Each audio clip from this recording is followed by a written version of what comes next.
dimanche du temps ordinaire de l'année liturgique A, en cette église du Sacré-Cœur d'Ozangue, au nom du Père et du Fils et du Saint-Esprit. Amen. Aujourd'hui, les textes qui nous sont proposés par la liturgie de ce dimanche nous invitent à méditer sur le salut sans frontières. Dans l'histoire de l'Église, comme dans celle des religions, se sont posées et se posent encore des questions de frontières, d'identité ou d'appartenance. Grâce à l'œuvre de l'Esprit Saint, lors du Concile Vatican II, l'Église a réaffirmé sa volonté d'être signe du Christ dans le monde et d'être une maison de prière pour tout le peuple et d'offrir une table ouverte aux brebis perdues de toutes les nations sans frontières. Oui, les 4 textes de la liturgie de ce jour nous portent l'espoir d'un salut universel. Le souhait de Paul pour le peuple juif et sa réalisation,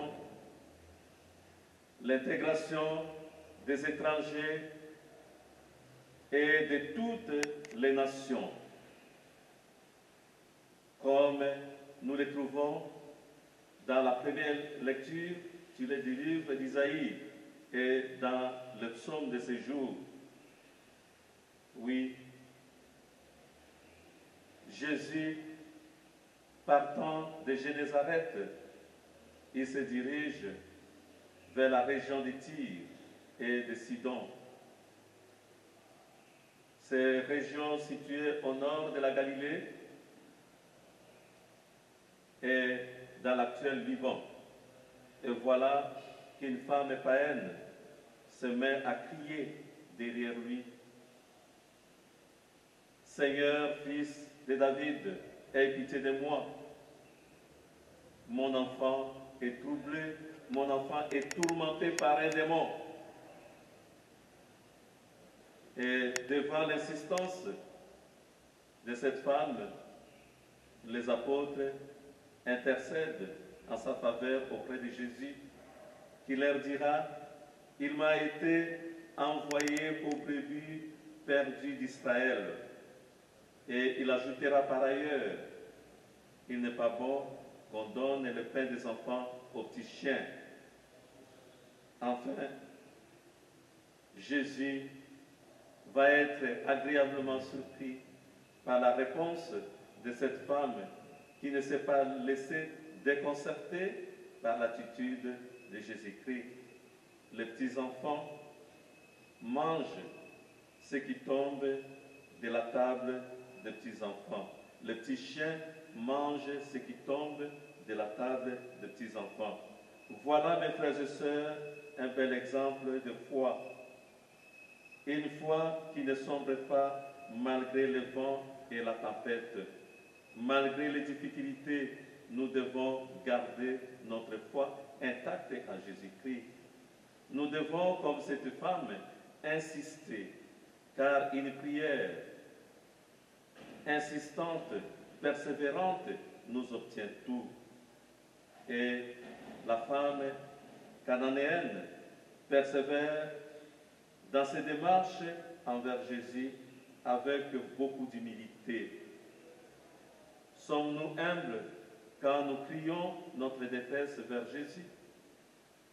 Aujourd'hui, la femme cananéenne nous donne l'attitude à adopter devant des situations et surtout quand nous sommes en prière.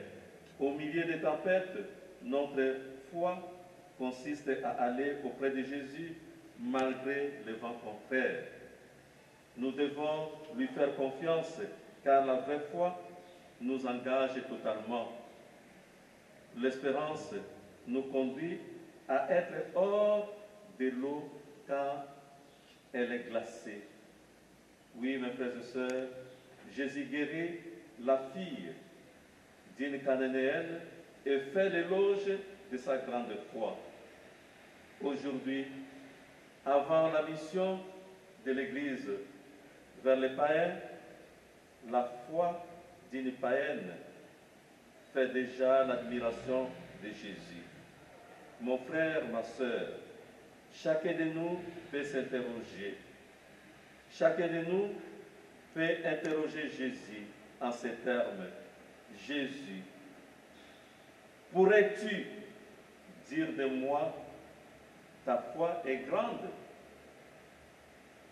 Au cours de cette messe, levons les yeux vers le ciel et disons, Dieu, notre bouclier, et regarde, vois le visage de ton Christ. Un jour passé dans ta maison en vaut pour moi plus que 1000. Que cette parole réconfortante proposée en notre méditation aujourd'hui pour le salut sans frontières vous accompagne dans vos difficultés, dans vos épreuves de la vie, en sachant que Dieu n'abandonne personne et que Dieu Tout-Puissant vous bénisse, vous et vos familles, au nom du Père et du Fils et du Saint-Esprit. Amen.